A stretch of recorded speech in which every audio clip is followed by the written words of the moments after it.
आप देख रहे हैं नेटवर्क 33 राजकुमार के साथ। तो चलिए बढ़ते हैं आज की कहानी की ओर। दोस्तों, उस रात शहर से लौटते वक्त जब बस ने गांव के बस अड्डे पर छोड़ा तो तब तक गांव सो चुका था। अब गलियों में सन्न करती हवाएं और कुत्तों की आवाजें ही सुनाई दे रही थी। ऊपर से साथ में कोई दूसरा ना होने के कारण थोड़ा बहुत तो डर लग ही रहा था। तभी मेरी नज़र एक साइकिल वाले पर पड़ी जो मेरी दूसरी तरफ से गुजर रहा था। मैं तुरंत ही उसे रोकते हुए बोला, अरे भाई साहब, किधर जा रहे हैं? तो इस पर पहले तो उस आदमी ने मुझे नीचे से ऊपर तक देखा और फिर बोला, कोलापुर गांव। तो इस पर मैंने कहा, अच्छा, क्या आप मुझे पसियाना गांव छोड़ देंगे? दरअसल कोलापुर से पहले ही पसियाना गांव यानी कि मेरा गांव पड़ता था। मुझे लगा कहीं वो मना ना कर दे, इसलिए साथ में मैंने उससे कहा, आप चिंता मत करो, पसियाना गांव तक साइकिल मैं चला लूँगा। तो इस पर वो आदमी कुछ पल के लिए कुछ सोचने लगा और फिर बोला, अच्छा चलो बैठ जाओ, मगर मैं रेलवे के पटरियों के रास्ते जाऊँगा।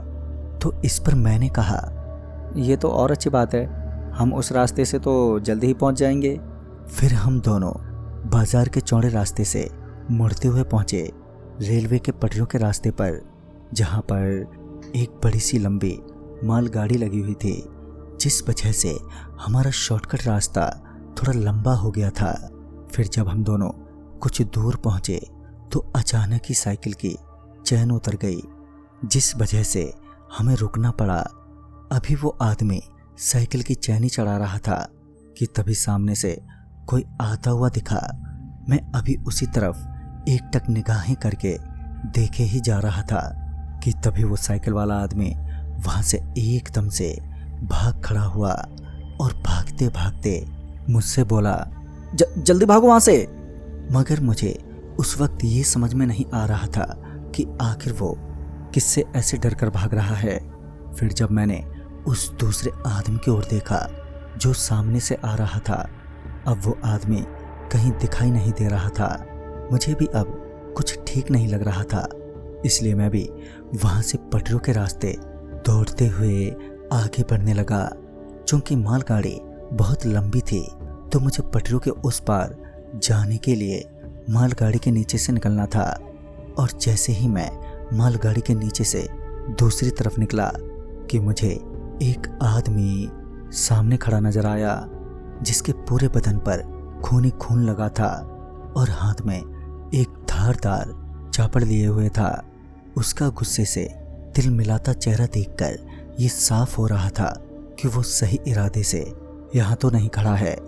इससे पहले मैं उससे दूर भागता कि वो मेरी तरफ झपटा, मगर मैं उसके हाथ नहीं लगा। अब मैं चीखते चिल्लाते भागे जा रहा था और वो ठीक मेरे पीछे पीछे भागे जा रहा था। तभी मेरा पाँव एकदम से फिसला और मेरे फिसलते ही उसने मुझे धर दबोचा। मुझे दबोचते ही उसने मेरे सिर पर इतनी जोर से मारा कि मैं वहीं पर बेहोश हो गया। फिर जब मुझे होश आया तो मैं किसी तालाब के किनारे लहूलुहान पड़ा था। फिर जब मैं किसी तरह से उठा तो पता चला कि वो कोई तालाब नहीं बल्कि खून से भरा कोई गड्ढा है। वहाँ पर बहुत ही बुरी गंध आ रही थी, मानो वहाँ पर कोई मर गया हो। तभी मेरी नज़र उस आदमी पर पड़ी जिसने मुझे अपनी साइकिल से लिफ्ट दी थी। उस आदमी के दोनों हाथ पैर कटे हुए थे और उस आदमी की आंखें भी गायब थीं। तभी मैं समझ गया कि अगला नंबर अब मेरा ही है। मैं किसी तरह खड़ा हुआ और वहाँ से भागा और भागते वक्त मुझे इस बात का डर था कि कहीं पर वही आदमी मेरे पीछे ना आ जाए, पर मैं फिर भी भागे ही जा रहा था। मैं अभी भाग ही रहा था कि तभी मुझे ट्रेन की हॉर्न सुनाई दी। फिर जब मैंने उस दिशा में देखा जिधर से आवाज आई थी तो पाया कि वहां पर वही मालगाड़ी अभी भी खड़ी हुई है।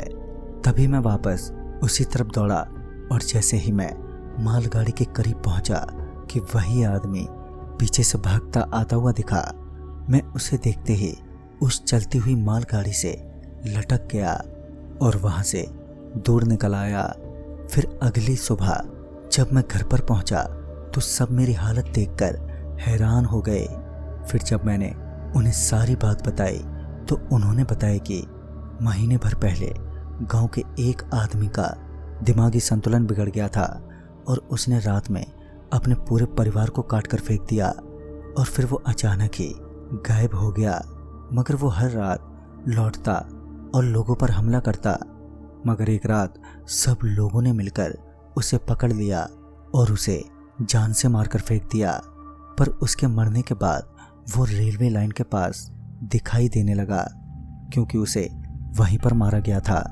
कुछ लोगों का कहना है कि उस आदमी पर किसी तरह का शैतान हावी हो गया था जो उससे ये सारे काम करवा रहा था।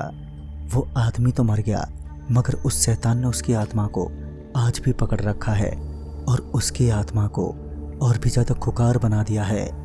रात के वक्त अब कोई भी रेलवे ट्रैक के पास से भी भटकने की कोशिश नहीं करता। तो दोस्तों इस कहानी में बस इतना ही। तब तक के लिए बाय एंड टेक केयर।